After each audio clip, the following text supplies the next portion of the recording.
Collectibles. We have two of our collectible people. We're just starting a show that way.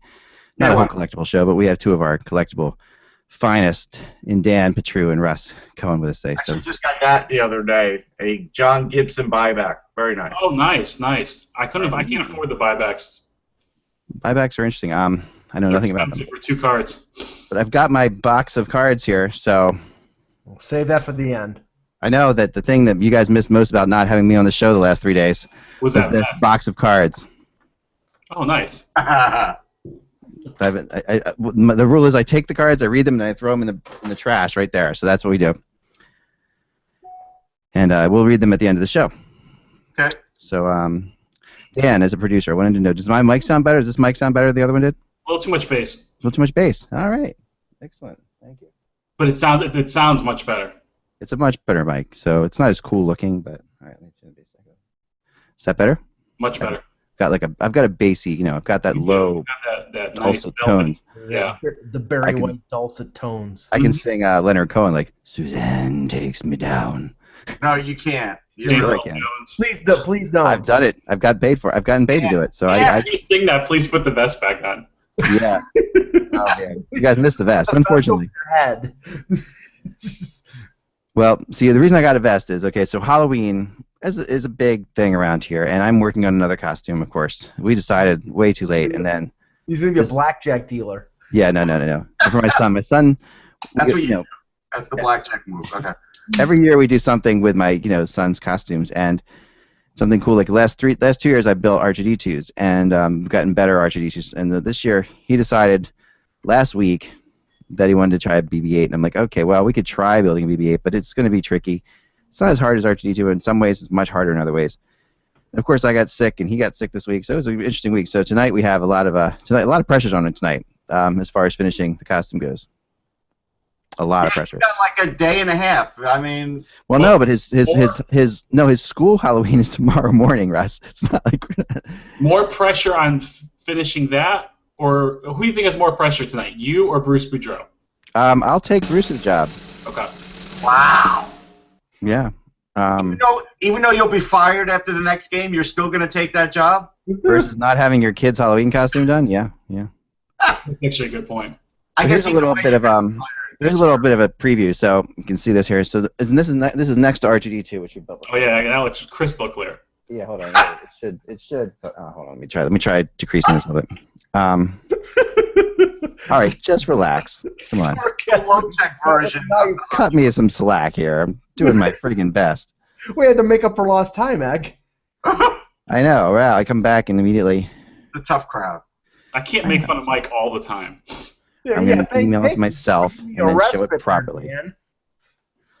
All right, I'll email it to you. I'll show it properly. So where we are so far. So to create a BB-8, which remember BB-8 is like this pumpkin. Right. He's round and spherical, and has a thing on the top. Now, obviously, why don't you just get a giant pumpkin? I mean, your kid's not that big. True, but that would be heavy. So creating one that's a reasonable weight, requires me and the fine art of plaster Paris, which I'm really good at. That's one of my few skills that I don't put on my resume. My plaster Parising abilities. But yeah, so if you ever made I don't know why you guys would have, but for a children's party, I don't know why you would have made this. But if you would have ever made a what do they call them, a piñata? A piñata for a children's party. The way you make a piñata is you blow up a balloon, and then you paper mache the outside of it, pop the balloon, and then you have the shape left, right? So to make a BB-8, I decided what I needed to do was blow up a giant beach ball, and then take it from there. So what I've done, and I will show you now, because I have it on bigger size now to show you. This is a little bit of my there we go. We'll move on. This is, I know, probably not interesting, but for those people out there with Halloween aspirations, here it is. So, okay, so that's R2-D2 next to him. Okay. Now R2 is built on top of a go-kart that actually runs. So my son would ride this R2 around the neighborhood. It was really hilarious. So it's built on top of a go-kart. Now, BB-8, which I plaster Paris the big ball, and then a littler ball for the top part up here, right? And I've also painted it, so I haven't taken pictures. So it's partially painted now. But the problem is, like, originally the idea was to put him on one of those electric scooters that would go up. We have an electric scooter that would go up into, and his head would be up in here, and he could see out, and the electric scooter would go to the bottom. That would be cool. Well, he's terrified of the electric scooter. He tried riding it. It was just too fast for him. So I'm taking the go-kart today off of R2D2 and installing it into BB-8, which means I'm going to have to put down here a little a way for him to see, obviously. Right. How I did that with R2D2 is I installed an iPad inside there with a little pinhole so he can see out of it. So you put the camera on the iPad. Whoa. High-tech dad. Why didn't you just put 2 holes in it? Because that would not be as cool as having an iPad inside there. Every time I see pictures of your house, I feel like it's like a scene out of Rocky's house after he gets all his money.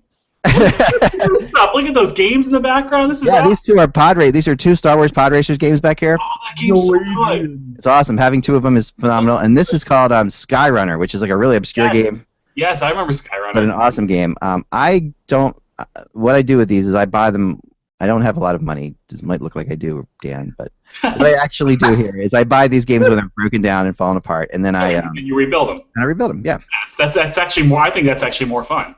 That's way more fun, and my son has a really good knowledge of video games because of it. He helps me do it, so it's really cool. So that's R2D2 tonight. The pressure's on, and I think I need a good couple hours, and in about 2 hours of time, I'll know whether or not I'm going to be able to do it or not. So we'll see. So wait, so you're telling me after all the bitching and moaning, you will not be at the Wells Fargo Center to see Vinny LeCavallier's debut this year? That's right. That's right. After me complaining about Vinny not playing, I will not be there tonight. Unfortunately, I was there for Danny Briere night the other night, but I will not be there tonight. But Vinny will be playing. Back in the leg. Yeah, I hope he shoves it. Let's start the game. Let's start the show. Thursday, October 29th. This has all the makings. Here we go. This does. I have Dan, no idea follow me. Hold on one second. Of course, I would never go first. I've got to get my notes up 1 second, because if I don't do that, I'm Unlike last week when you tried to. I forgot. No one was talking. I know. So we know what the order is now, right? We got the order. I don't know. What's the order? Okay, the order is Mike, then Dan, then Russ. Okay. Right. All right. That's the order. All right, hold on. Sorry. I apologize for this. I just got my notes and I closed up. So without my notes, we can't do a show, so give me 1 second. There we go. All right. Okay. It's the 29th. It's a Thursday. Yes, it is. I do know that. Hello. Hello, Hockey World. It's Thursday, October 29th, 2015. I'm Michael Agello.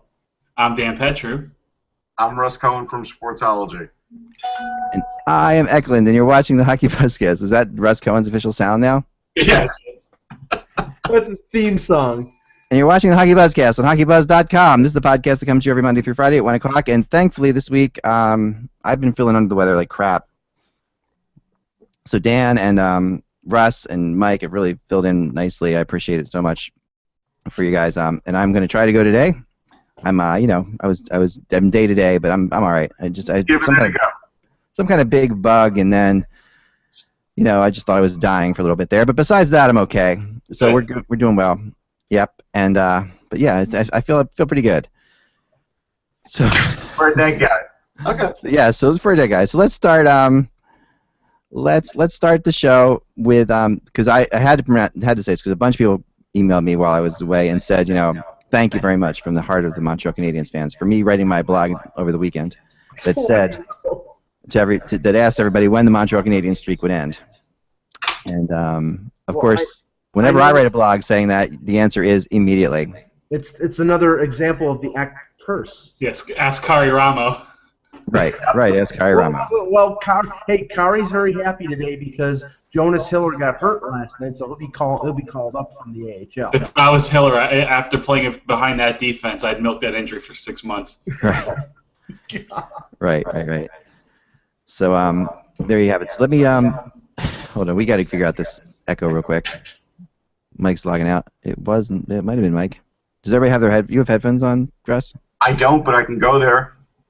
You probably didn't have this problem while I was gone, right? I did not need them when you were gone. Huh. All right, let me mute each of you for a second and see what's going on. Sorry, I know this is exciting. I'm going to mute Dan. Hello, hello, hello. Yep. Batting first, Manny Mota. Nope. No echo, and Dan's muted. You can unmute yourself, Dan. I can't unmute you once I mute you, strangely enough. So Dan, you can unmute you. You want me to go headphones or not? Dan is muted still. Yeah, go headphones if you could. That'd be great. Sorry, my mouse is acting weird. That's all right. So I think we'll try this. It seems to be working better. All right, then. I wanted to start with this because did you see the last night? This was a heck of a goal. The Johnny Gaudreau goal. This was awesome. And beyond, I'm a big Johnny hockey fan. Obviously, grew up in South Jersey, but this is amazing. So I'm going to see if I can get a good view of this. I had a good view of this. Man, I'm sorry, I'm totally out of shape here. Johnny Gaudreau didn't score last night. He didn't score. This is just a play. It's just a play. It's not a goal. It's just a play. Behind the goal, yeah, where he basically made looked like the guy was like getting his feet shot. Oh, this was awesome, and I just don't have a good view of it. 1 second. Sorry, what the heck's wrong with me? Here we go. All right, let's try this. So check this out. I will show you all now this. I really suck today. All right, we're gonna be good. We're gonna be fine. See if this makes sense at all. Oh, good. There we go. Here we go. Check this out. This to me, this is what hockey's all about. I love this play. Big drum roll. Thanks. This is just plain wizardry behind the goal. Okay, so there's Gaudreau. In the behind. This is the fake one way. The fake. It's totally talk about leaving a guy in the dust. This is just crazy skilled play, and it's not a goal, but it's just a nice. I mean, literally, he leaves the puck there and lets the defenseman just run all over the place. But yeah, it does have to be said that he's playing against the defensively challenged Ottawa Senators. I mean, their back six isn't as bad as that back six. I mean, right? No, that's for sure. I like Ottawa's talent. I think they'll have enough to compete for a playoff spot. But I saw them play against Toronto a couple weeks ago, and they actually made the Toronto offense look NHL caliber, which is tough to do so far this year. They're late in the year last year, Erik Karlsson took over, carried the puck, and when you have him doing that most of the time, you're not going to have as many takeaways. But their defense is turnover challenged. Oh, it's a turnover machine. You're right. I mean, there's no question about that. I mean, they do have some. They obviously have one of the best defensemen in the league in Erik Karlsson, but they have plenty of other defensive issues for sure. The big news that just came out, actually, this is what I was trying to confirm, and I have confirmed this now, and I guess because the Oilers have mentioned it on their Twitter, that confirms it enough too, is that the Oilers have recalled Draisaitl and put Jordan Eberle on long-term injured reserve. Draisaitl of all is such an interesting character. Of all the characters that have come through the Oilers, he seems to be he's on his own little different plane in some ways to me. Like, he's not one of these top guys, yet he might be just as good as one of the top guys they've drafted. Russ, thoughts on Draisaitl? Where his confidence is at right now. What was that? It depends where his confidence is at right now. Yeah. We don't know what he is. I mean, they screwed him up last year so badly. He had no business being in the NHL. I think he should be coming up with a clean slate. I have no idea what he is right now. Yeah, I mean, I don't. He's talented. He's crazy talented, and he's a legitimate center too, which is something that they need. Yeah, and they haven't had for they have legitimate centers now in Connor McDavid, obviously, but he's amazing. You have to hope that they didn't screw him up like the Sabres screwed up Mikhail Grigorenko, playing him as an 18-year-old. Now, he's played 6 games in Bakersfield. He's got a goal and an assist. For a guy who was a third pick overall, he is 20 years old, but for a guy who's a third pick overall, you would hope he'd have more than a goal in 6 games in the AHL. But I'm not going to say he's a failure because of that. I mean, I've heard that they're going to play him on the wing. And if they do that and they slowly bring him in, that makes a little bit of sense. I don't think you want to put the pressure of putting him up middle when he might still not be ready to play up the middle in the NHL. Yeah. So I guess the big question is, Darnell Nurse is up, Draisaitl is up. Are they doing this for developmental purposes, or are they doing this because they feel like they could make a push with these guys? think they're trying to make a push. I do. I don't think there's any question in my mind. I mean, this team is really. They're at the point now where they have to. They're seeing. McClellan is pushing them. They've got a system that's finally working for them. And and the patience level is still low. I mean, this patience level is still not there. I mean, it's not like he's won this team over in a month. I don't think they can make a realistic push, but I think they're going to try because the fan base, like Buffalo, the fan base in Edmonton is tired of the team just being a doormat. Yeah. They want this team, in spite of the fact that they have the prospects, they have the franchise builders in McDavid and Eichel. Now they want to see some evidence that there's progress. And if they wallow at the bottom of the Western Conference for another year, or with the Sabres at the bottom of the Eastern Conference, I think the fan base will start to get perturbed, even though they've changed over everything and Chiarelli's there and McClellan's there.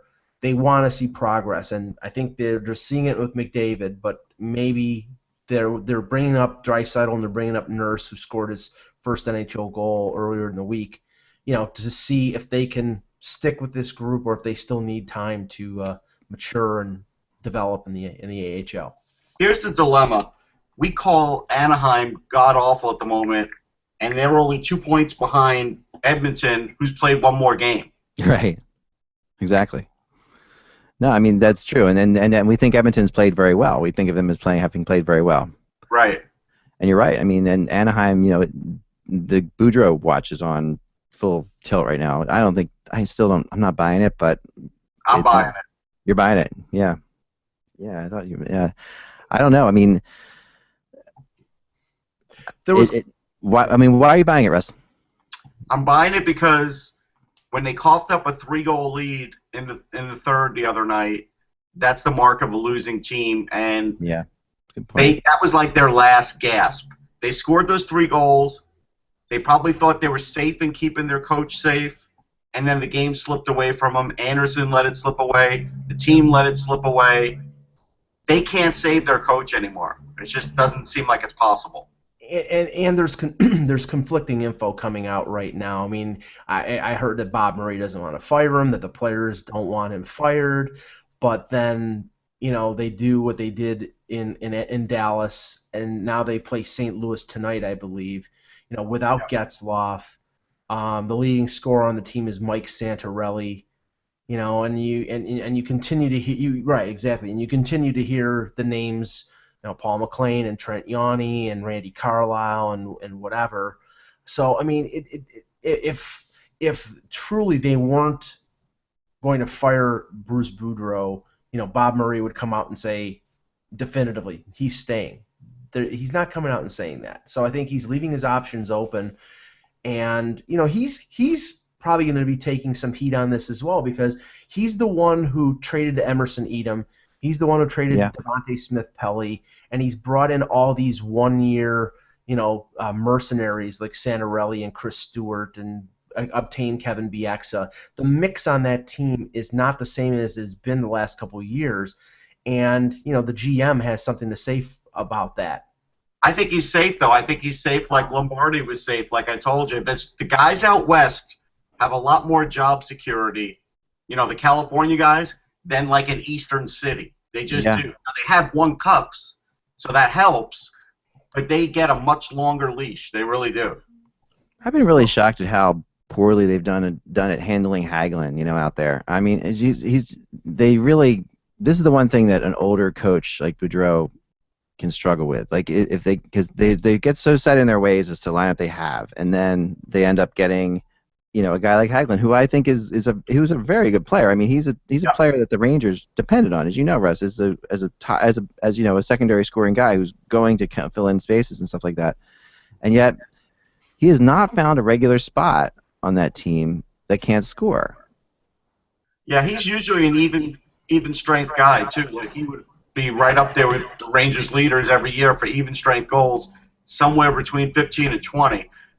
The fact that it hasn't clicked for him is weird. I watched him play the other day. I thought he was playing fine. I just don't think there's any chemistry. That's the problem. Yeah, I agree. There is, and they haven't found a line for him though. They haven't found they haven't really found a line for him at all, and that to me has been surprising. Mike? Well, and also, I mean, not limited to just Hagelin. I mean, they made that trade with Montreal last year, where they traded Smith Pelly for Yuri Sekhash, and really he hasn't found a spot. Now, I don't know if he's a top end talent. I know that when Montreal signed him, they thought he had really good ability, and he showed some flashes last year after the trade. But there's another guy who they brought in and really haven't found a role for him. And you've got a lot of sort of missing pieces there. Richard Raquel and him, and it's sort of like a hodgepodge. And I feel for Boudreau because.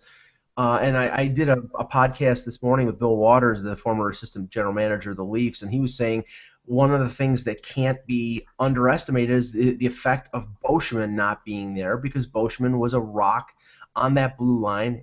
He's a much better defenseman when he plays in Anaheim than where he's played anywhere else, and he was a big part of their blue line last year, and they've replaced him with Kevin Bieksa, and Kevin Bieksa hasn't played as well. Yeah, you're right. You're right. I don't know how they're going to play this out. I don't know how they're going to figure this out. But the problems in Anaheim seem so deep-seated that I've actually heard rumors now of Anderson, their goalie, being possibly moved. And that's something that we talked about that yesterday. Yeah, and I've heard about this for a bit now. And that the Buffalo Sabres have interest in Mikael Anderson. In Anderson from. I wonder. I mean, that this is a team that really they really put their hopes in Anderson in goal, and they're just saying they're not ready for Gibson yet. But if you get, like we've said before many times, the way to change your culture is either to change your coach or change your goalie. So if they're going to move, and they've been scouting Buffalo heavily, and it's hard to imagine where those teams fit together. Like I was wondering why they were scouting Buffalo so heavily until it's kind of tipped off to me that Buffalo was interested in their goalie, which says a lot about we don't know what's going on with the injury to Lehner and all this stuff. So there's a lot of stuff there too. But last night I watched a really good game. I thought that you guys got a chance to see the Predators and Sharks game, but talk about speed, crazy speed. Definitely worth worth watching it. And I mean the Ottawa Calgary game was a good game as well. But tonight. Here's a fun thing that comes up tonight.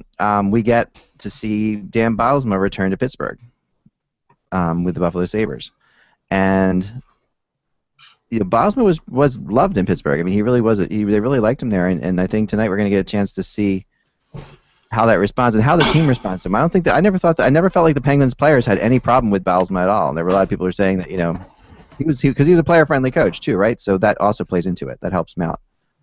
But Dan, what have you been watching? Have you been catching any of these games? Can you guys hear me now? We got you. Yep. All right, good. Yeah, actually, I saw the games last night, and I think you make a good point about Bylsma. He's the definition of a player's coach. Maybe. Yeah. I have a feeling. I don't know. I still feel something's wrong in Pittsburgh, and I don't know if at some point that the Crosby and Malkin take over that room at the expense of Bylsma. I don't know. And even now they just don't, and they're playing pretty good hockey. They played well last night, and they scored, and they won 3-1 against a very good hockey team. I think Washington's won the cream of the crop when it comes to the division, but at the same time, I still don't see that explosiveness. No, it's not there yet. But they've been good defensively. Well, and the marriage between Sidney Crosby and Phil Kessel lasted a grand total of 2 weeks. They moved him to the line with Malkin, and he scored. I think it was his 4th goal last night. He's been better with Malkin, definitely. He's been better with Malkin because I think. I said this when the plan was put together about putting Crosby and Kessel together. Kessel has been playing in Toronto so long and carrying the puck all the time that he has to be the central player. Yeah. That is such a big deal, Mike. You're right. People don't. It's something that's under talked about. I think in the NHL is that you really can only have one guy on the line who wants to bring the puck up the ice. It's right. When you have two, it's a hard thing to pull off. You have to have really, the Flyers have 2 players on the Voracek-Giroux line, and sometimes that gets in their way. That both these guys want to carry the puck up the ice. It definitely does, and there's only so much puck to go around. I mean, really, that's the reality of it all. And players like Kessel, who are very much have had to, because they've been the best player on the team they've been on, have had to carry the puck up. Now he's in this situation with Malkin, but I do agree, and we've talked about it. I talked about at the beginning of the year that I thought he was a better fit with Malkin from the start, and that there's so much. But what this tells me too, and people close to the Penguins have said this for a while, is there's so much of that Penguins team that feels like it's kind of catering to Sidney Crosby right now. Right. And this is something that that they had to give Crosby the new hot present, like in Kessel. They had to give him here's Phil Kessel. You had to give that to Crosby. And I don't think this is Sid. I don't think this is Sid's personality at all. I just think that for some reason I don't think Sid's demanding this, but there is a definite attempt to cater to him and make him happy all the time. I'm not afraid to say that Sidney Crosby could be the greatest player in NHL history that other players had a difficulty playing with. Oh yeah, right. I mean, Wayne Gretzky was a playmaker, and he could make players around him better. Right. Crosby and Mario was too. I mean, remember all the players that succeeded with Mario Lemieux? I mean, like Rob Brown and Warren, all these guys who were just and good players, to an extent, Crosby has done that, because I don't think Pascal Dupuis and Chris Kunitz are anything special. And he's made them into more effective players. But you have to be a certain type of player to play with Crosby. I think you have to be more complimentary than anything and let him carry the puck and let him be the center of everything. And if you're not... And no one understands this better than Mario, who's right there in Pittsburgh, because Mario had this issue all the time. But yet they've still had so much trouble filling this spot. And as we brought up before, Team Canada couldn't fill this spot for a long time. They had to pay Kunitz. Yeah, right. They had to bring Kunitz. I mean, and I remember being in Vancouver when holding the press conference or going to the practices and seeing Mike Richards skating on line with Sidney Crosby and asking what the heck's going on there. They're still trying to find the right player to play with Sidney Crosby. Well, they had John Tavares playing with him until he got hurt. And that's the one I've always said makes the most sense to me. That's the fit. But I don't. They seem to, whenever they play together, they don't last long because of injuries or something strange happens. If not to their line, to another line, they have to move Tavares off that line. So. Well, he makes players rich. I mean, ask Matt Molson, ask Tavares definitely makes players better around him, and Crosby does too, but maybe not to the same degree. I honestly think Crosby's just tricky to play with because of the game you think that Crosby is and the game that he actually plays are very different. Like he actually does the cycle game, and he actually is a grinder, even though he's great at it. Even though he's the best grinder of all time in my opinion, but he's not. You don't, and you have to have your stick down the ice all the time because he will get you the puck. That's true. But he's not like the golden playmaker of that Mario or Wayne was. That's not his game. No. Yeah, Russ, what are your thoughts on the whole Crosby situation? I mean, at this point, I think what they're doing with him is right. I think we, you don't hear about a lot of this stuff with other great players, but I think it existed. I just think, again, he's got to be the number one guy in the team. He's got to be the focal point. We hear about it all the time in the NBA. You got to do that in the NHL sometimes too, and I think that's really all they're trying to do. They're trying to make their best player their best player, and however they can get that done, they're going to do it, and I don't blame them. Yeah, well, tonight into the island comes the Carolina Hurricanes, Dan, and the Hurricanes have decided as of today that they're keeping Noah Hanifin. Right, Hanifin is staying with the team, which isn't a surprise. We knew he was staying with the team. I heard yesterday someone talking. It was really interesting about the comparisons between Hanifin and oh my gosh, sorry. This is what happens when you've been on medicines for a couple days. Yeah. The defenseman from Florida who came in last year, the top pick. Come on. Ekblad. Thank you. Ekblad. I should be able to remember that one. Ekblad. Good Ekblad. Okay, Ekblad. Who came in and really just dominated right away. Hanifin is not doing the same thing, but the person I heard interviewed, and this was on XM at some point, said and this was I think one of the play-by-play guys for Carolina or something like that. He said that the difference between Ekblad and Hanifin is that Ekblad had Mitchell and Brian Campbell with them, and where Hanifin has no real solid veteran person to stay to learn, to be able to learn off of. What? Justin Falk is a veteran. I mean, Justin Falk's a pretty good defenseman. No, he's a good defenseman, but he's not. I mean, you definitely have two really wily guys and especially Mitchell. Mitchell's a great great mentor to have. I mean, they don't have a Mitchell on their team. You know, they don't have a Willie Mitchell. I think there's something wrong with Ron Hainsey and John Michael Lyles? Yeah, there is. No, actually, Something's very wrong with them. Hainsey's a good player. You know what? Hainsey is a great mentor. He really is. If you've ever interviewed the guy and seen him he's brilliant. Players, they love him. No, he's brilliant. He's very smart. He's going to be a GM or assistant GM in the league someday. I agree with that. But I think you're making excuses for somebody because he's not Ekblad, and he's not Ekblad. I mean, no, I think that's a bad comparison, actually. Yeah, I mean, Ekblad in the Ontario Hockey League was, you know, he's first of all, he's a tough defenseman in his own zone. Hanifin, I think, is more offensive-minded. Not that he can become that two-way guy and become a stiffer opponent in the defensive zone, but that's not his dynamic. He has great wheels. He has great offensive tools. He's an offensive defenseman right now. So the dynamic between those two players, the comparative, is not accurate. Ekblad is a much more physical shot blocker, but he's not very physical like Ekblad. Like, he is physical, but not like Ekblad. Right. Exactly. He reminds me Hanifin reminds me more of a Kevin Shattenkirk, where Ekblad reminds me of Chris Pronger. Yeah, that's a good comparison. Yeah. I mean, Ekblad. All good players. I mean, I don't think everyone. I mean, is it safe to say, Russ, that to throw out Ekblad's name as a generational player? Yeah, it's safe now. Now that we've seen the season and change of him, it's totally safe. Yeah. Yeah, and that's a fascinating thing. I mean, because that wasn't really not talked about in that draft. That draft was, void of that kind of a player, and everybody was looking forward to the next draft being so powerful. But that draft was I don't know about that. I No? think we all talked about him like he's a guaranteed number one. He's very uncommon off the ice, the way he's matured. Yep. He was a man-child. I think he got a lot of that talk. I do. I just think it got drowned out. Well, and if you remember, I mean, there was talk up to the day of the draft that the number one pick was going to be traded. Right. Because there were some people who weren't sold on the two-way ability of Ekblad. They thought he might not score, might not be good enough offensively as a number one pick. I mean, I didn't think so. That wasn't real talk. It really wasn't. It wasn't real talk. It was definitely. It was definitely. I believed it was Dale Talent having fun with everybody in a lot of ways. It was fodder. Yeah, it was fodder.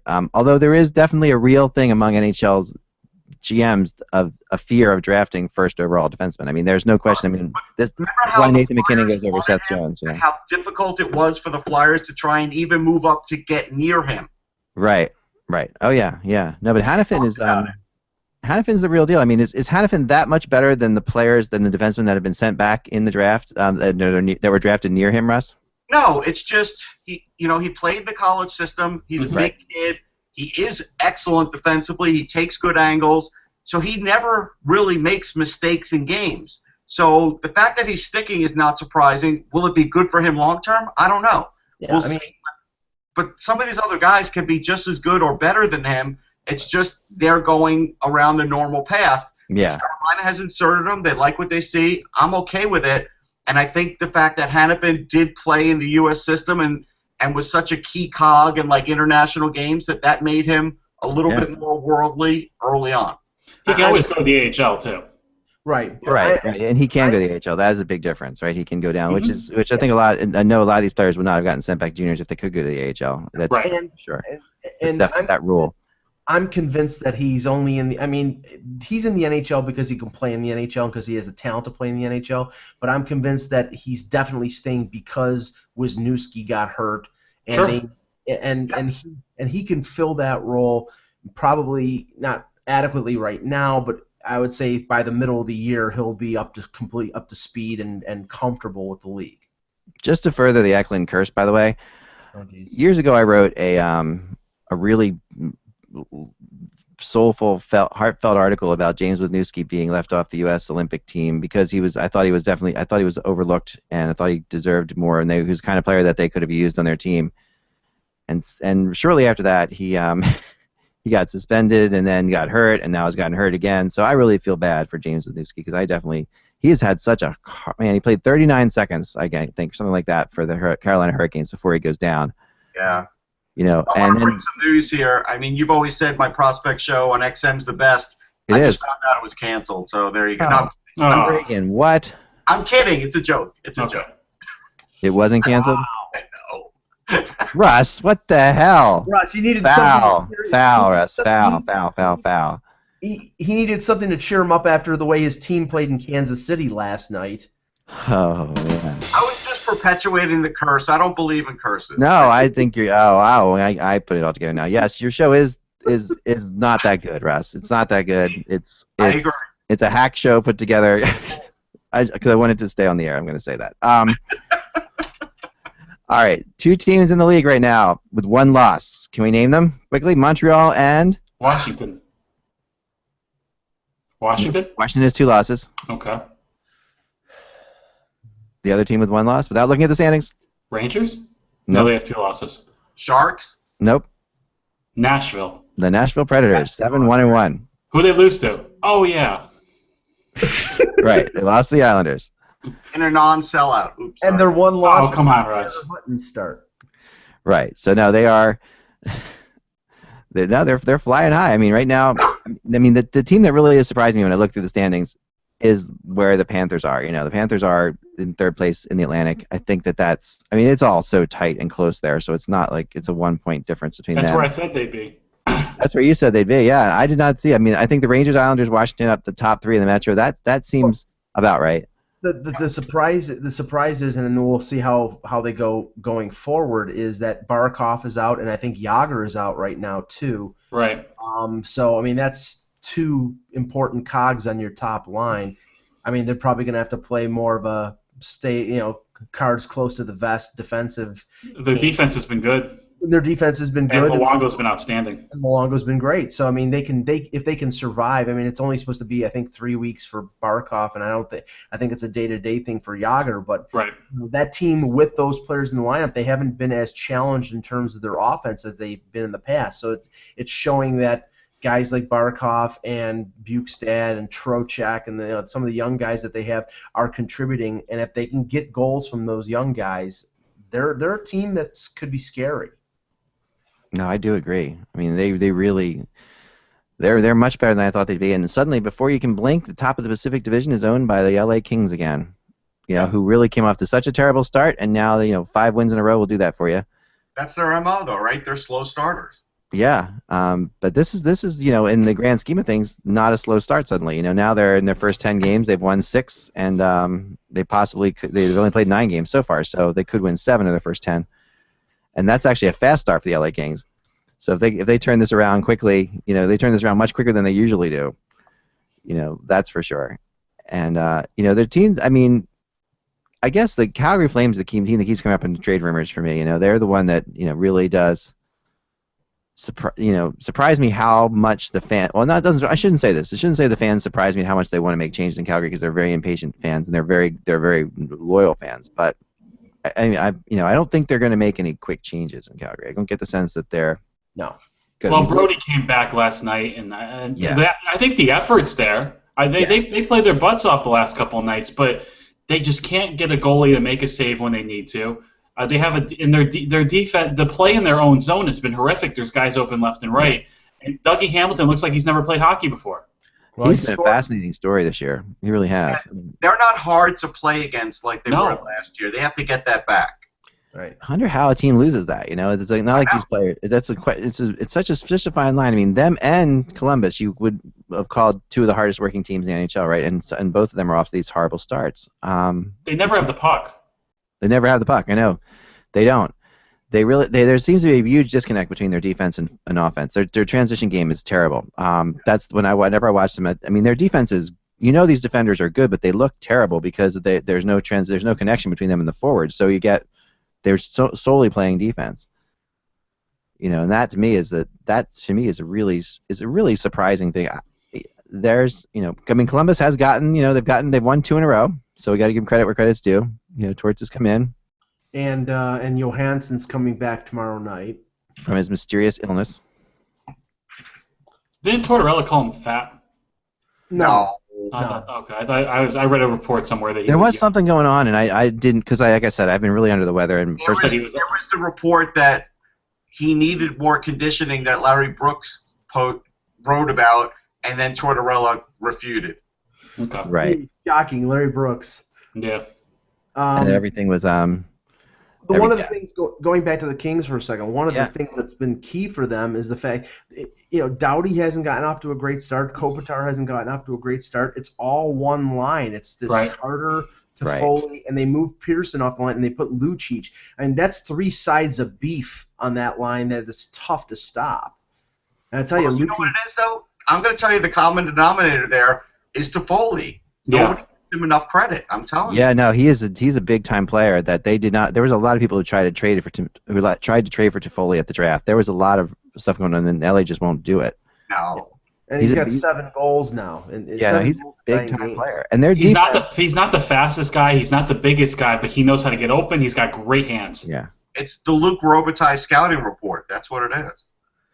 Yeah. No, I know. And it's funny. It is exactly Luke Robitaille's scouting report, which is a tough thing for certain coaches, especially like Sutter, to actually deal with. Those kind of coaches don't love those players performing like that, where they have to say, they have to put them in there because they don't trust them. So. Yeah, that's Well, we heard the same thing about Pulkkinen in Detroit. He's scoring now. I mean, at some point you have to just. Not everybody could be fast. Right. Well, Matt Molson isn't exactly a speed skater. And he was effective because he went to the front of the net and Tavares got him the puck, and he's basically doing the same thing now when he does play with Eichel in Buffalo. He goes to the front of the net and he waits for Eichel to get him the puck, and he's scoring. So. Not like you said, not everybody has to be, Eric Heiden. Right. For those younger viewers, he won an Olympic gold medal in like 1980. Thank you. Yeah, you really have to be old to know this. 1980 seems like forever ago, right? I am old, so there you go. All right, so let's go. Can this last? Before I have to talk to the Islanders for a second because I had a couple questions. I have heard nothing but great stuff about Halak, and what's surprising is I haven't gotten to see the Islanders very much yet this year for some reason. I'm going to start watching. I'm going to watch that game tonight because I just haven't gotten a chance to sit down and watch them. But Halak has left off right where he picked up right where he left off last year, Dan. Yeah, he has. He's played well. He's actually not playing tonight. Thomas Greiss is, who's played outstanding as well. Contrary to what everyone's saying, he's been very good to the point where you can put him in now and expect that they'll be in the game and you can win points. And they haven't had that from a backup goalie in a long time. Halak's been very good. The defense has done a pretty good job of for the most part. The Boston game was terrible, but at the outside of that, they've done a good job of keeping the puck outside of the faceoff dots. A lot of shots from the point, a lot of clear looks. The defense has really done a nice job this year. Good support from the forwards. And the top 9 right now, whatever combinations you come up with, they've been very interchangeable, and they're scoring goals. They have no problem scoring goals. And Mike's favorite player, Mikhail Grabowski, has been outstanding. He really has. He needs to stay healthy because they have depth down the middle when he's going, and he just really.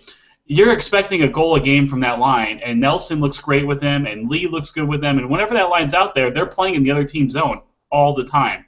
So they have a really nice balance right now. A couple guys still off to some slow starts, but all in all, they're lighting the lamp, and they've been very good so far. They slowly, and not that slowly anymore, with their free agent pickups and their drafting, have one of the deepest defensive teams now. Right. At the NHL level and down below. I mean, you've got Pulak and Scott Mayfield. They can't even crack the lineup. They're good players. Pellick's been good in Bridgeport, too. Yeah, and that's another kid who just is probably taking a little longer because of his size, but he can be very physical. Right. No, that's for sure. I'm really looking forward to watching them tonight because, like I say, they're a team that sort of slipped through my fingers this year so far, and But I'm hearing nothing but positive things. And Carolina, Carolina's going to be in town. That's a tough team for them to play in a way. They do play a little bit similar game to the Islanders, but it's going to be a fun one to watch. I mean, Carolina doesn't do anything nearly as well as the Islanders do it, but I think you're going to have a lot of skating in that game. That's for sure. It's going to be. They have not had a great history against the Hurricanes in the past few years. It seems like they can never beat these guys for the most part. But I said that about the Blue Jackets, and the Islanders are doing things now that they've not done in the past years. They're beating teams they're supposed to beat relatively easy. The Flames have been struggling. They were spirited for about a period and a half, and as soon as the Islanders got that second goal, they stepped on their throats. And that's not something they've done. That's not something they've done the past couple of years. Yeah.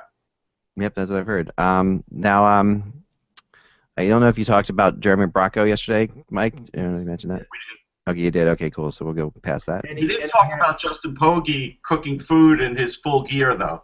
Yeah. I didn't hear that one. Oh, I'll get you the video. Okay. Yeah, give me the video of that one.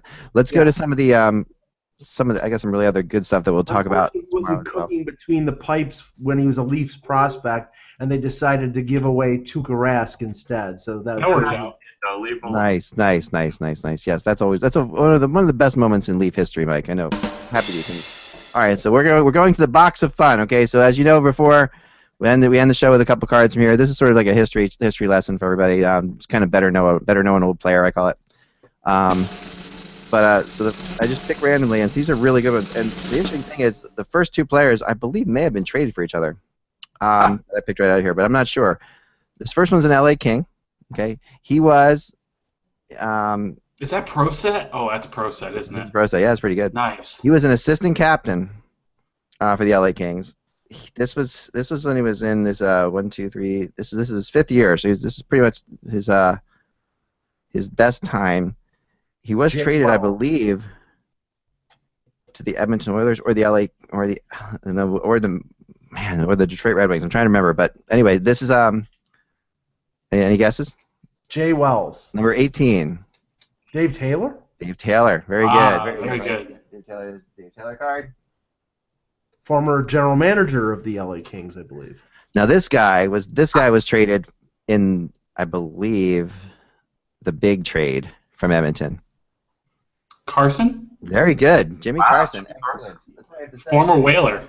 He was a former Whaler, that's right. I haven't even seen you pull $1 card out of that box yet. Not one. I know. All right, so this is $40 on it. I thank you. I'm justifying it though. All right, there's that one. All right, so here we go. This is a really well-traveled player. It's a shiny card, as you can see. This is when he was with the Florida Panthers. Walt McKechnie? The Prism card is called. Brian Campbell. All right, so a Prism card. This is a well-traveled player. He played for both the Flyers and the Blackhawks.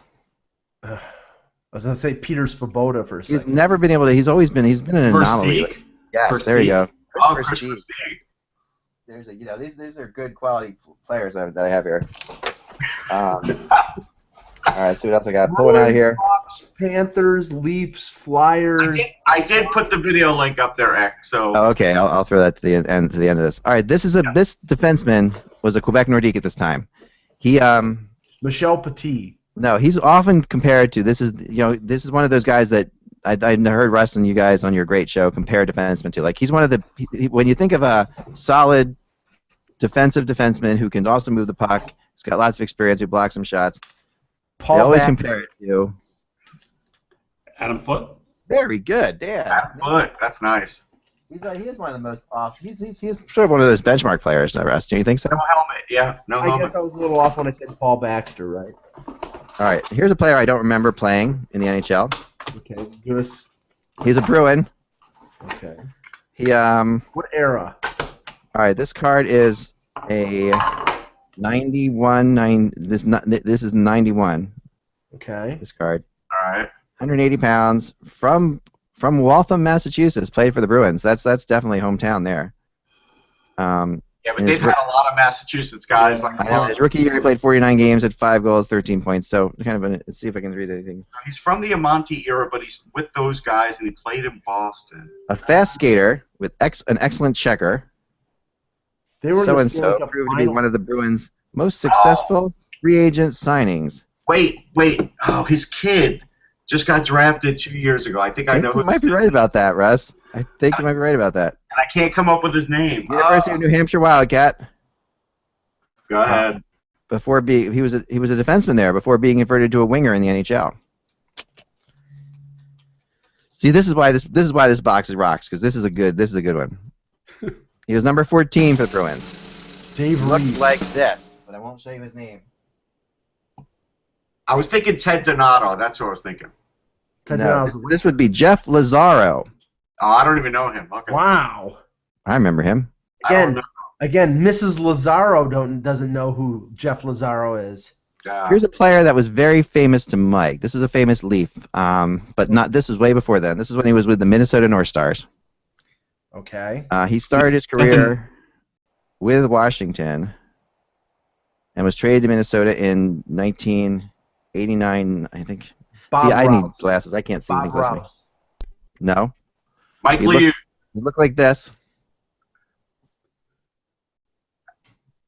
That's pixelated, but okay, I A got it. defenseman. Very famous for the fact that he went to Toronto and was kind of scorned. Toronto. Larry Murphy. Dave Christian. Larry Murphy, excellent, very good. Wow. Larry Murphy. He started with Mike, LA, this one's for you. started with Los There you go, Angeles, Mike. went to Washington, then Pittsburgh. What's that one? What's that one, Dan? There's a Jonathan Bernier. That's a Jonathan Bernier patch rookie for Mike right there. Wait a second. Does it have a hole in the middle? Like where his five? Very good. All right, we'll do one more because I know this is just making everybody very happy. But I got a Pinnacle certified crazy car. Look at this. Yeah, Pinnacle made those. Yeah.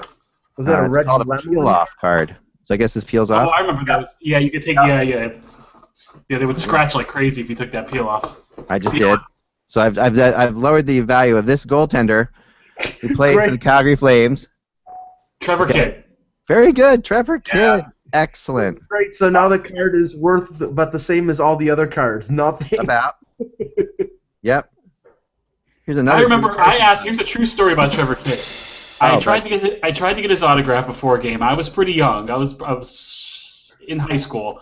We used to wait outside by next to the Whalers, and he comes out, and he was just a jerk. And he wouldn't sign. I had a photo. There was only like 4 of us there. There wasn't like there was 100 people there. And then out of my mouth, I couldn't help myself. I just said, "You're not good enough to be this big of a jerk." That's awesome. And then he looked at me, he laughed, and he signed my photo and walked away. That's great. Well, that happened to me with one. There was one famous goaltender in the NHL, Russ, and you'll probably know who I'm talking about before I even get there. Who was the most, and you might know. Yeah, before you even say anything, all I have to do is say Tom Barrasso's name. Well, there's a nickname for him, and I won't say it. Yes, he was absolutely the nastiest SOB you'd ever meet. He was. Although, right, although for a nice guy, Sean Burke had his moment when he Oh, yeah. Yeah. Before the Flyers were going to make the playoffs, that I'm not coming back here next year. I'm not enjoying myself. I told my family the day before the playoffs. The day before they're making the playoffs. That's amazing. Tom Barrasso's nickname rhymed with his last name. One interesting little thing about Trevor Kidd. Yeah. He was drafted, I believe it was... Before Brodeur. Yeah, 11th overall by Calgary, and he was drafted 6 or 7 picks. Oh, no, 9 picks before Marty Brodeur. So good job there by I think it was Cliff Fletcher at the time. That's right. All right, we'll finally end on this card because I just drew this and I can't believe I drew this. This because I forgot about this player altogether, that he existed. But it's a Philadelphia Flyer. Okay, born in Stockholm, Sweden. Shell Samuelson. Shell Samuelson. Yeah. There you go. Nice. Forgot he existed. That was an easy one. It was either him or Ilka Sinisalo. Can I tell you my Ilka Sinisalo story? Because there were a couple of the best Flyers names. Ilka Sinisalo was a good one. Jukka-Pekka Seppo, that was a great one. Remember him, Russ? No. Jukka-Pekka Seppo. Okay, that's funny because he was like before I even knew about prospects. The Flyers drafted this guy named Jukka-Pekka Seppo way back when, and he was because this is just when the Finns were starting to come over, and he was the next Jari Kurri or whatever it was. And Jukka-Pekka Seppo was this never played in the U.S., but the Flyers drafted him, and I remember trying to follow him. This is before the internet, trying to find out how well he was doing because he was such a stud player that they picked up. This is pre-Yuri DePita. Oh yeah, definitely free Yuri the Funky called DePita. Yeah. Mm-hmm. That's what we used to call Yuri Radina. Yuri the Funky called Radina. Oh my God. That was a good one. This is after Pekka Radicalio, apparently. Oh yeah. Or Ivana Kuchikakov. That's a good one too. So we'll leave you on that. Remember, without the buzz, it is just hockey. We'll be back again tomorrow And remember to look for us on DraftKings because you never know when we're going to show up on DraftKings again, Dan. We gotta get a game going tonight. Yeah, we do. Justin Pogge video on the way out. Oh yeah, Justin Pogue, right? I'm sorry, I forgot about that. Here we go. I'll bring this up here. Save it for tomorrow. No, I got it here. This is hilarious. Hold on, this is very good. All right, Hoagie's Swedish Hockey Kitchen. All right, hold on. Let me pause this. Make sure we don't go to commercial or something like that. He's like the Swedish chef from the Muppets. The Swedish chef whose name was revealed in one of the Muppets episodes. I'm not up to that one yet. Yeah. So I've got a commercial going on, so I'll go there in a second, but I will show you this. Yeah, his name is 2,000 pounds of Megan. pizza dough. Megan is the name of the Swedish chef. Megan. Okay. 42,000 pounds of pizza, dough, and flour have just been spilled in Phoenix, just so you know. All right, so together with his wife, Tristan, Justin Pogue. So, nice mustache, Justin. Mustache. Wow. Boy, that's a circa 1980s porn mustache if I've ever seen it.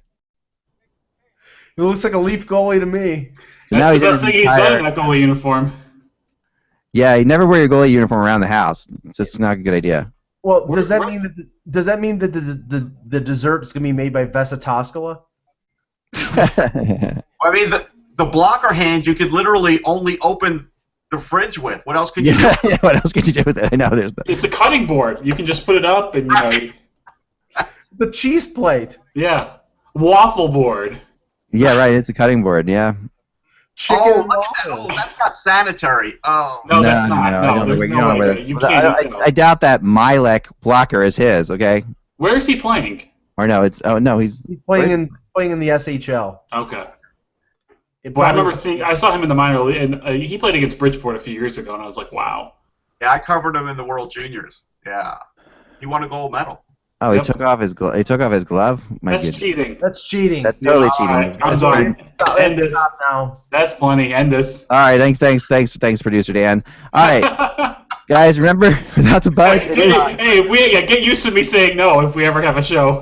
Oh, I would honor it because I know that I go way too far with certain things. Remember? Oh wow, I don't know what that meant. I hope you're not hearing that. What I just heard. Remember, without the buzz, it is just hockey. Talk to you soon.